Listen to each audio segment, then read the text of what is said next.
আপনারা বাংলাদেশের পার্সপেক্টিভে একটা পরিবারের কয়েকটা পার্ট থাকে, স্পেশালি তিনটা পার্ট। প্যারেন্টস থাকে, সান থাকে অ্যান্ড ডটার থাকে।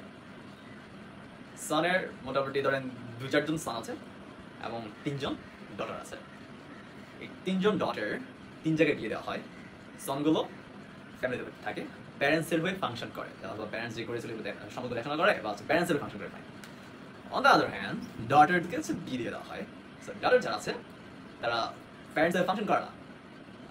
ভার্ব ডিসকাশন আমরা যখন আসি, ভার্বের ক্ষেত্রে আমরা দুইভাবে করতে পারি।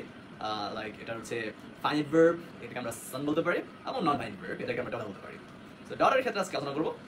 ডটার যে 3জন বলেছিলাম, এই 3জনের মধ্যে একজনকে আমরা জিরার নাম দিব, আরেকজনকে প্রিন্সিপাল নাম দিব, আরেকজন ধরুন তার বিয়ে হয়নি এখনো, অথবা হচ্ছে থাকলে প্রথম যিনি জিরান্ডার হয়ে জিরান্ডার বাড়ি থাকে। হ্যাঁ, তো সেক্ষেত্রে এই যে ইনফিনিটিভটা রাখলাম আজকে আমরা বলতো। বাট যে দুইটা ধরেন জিরান্ড এবং প্রিন্সিপাল, দুইটাকে দুই জায়গায় বিয়ে দেওয়া হয়েছে। এখন দুইটা তার প্যারেন্টসের জন্য কাজ করছে না, ভার্বের জন্য কাজ করছে না, করছে ধরেন জিরান কাজ করছে নাউনের জন্য এবং প্রিন্সিপাল কাজ করছে অ্যাডজেক্টিভের জন্য।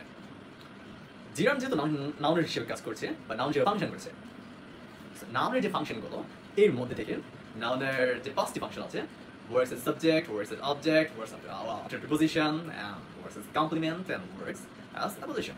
So এই যে 5টি কাজ জিরান নিজেই করে।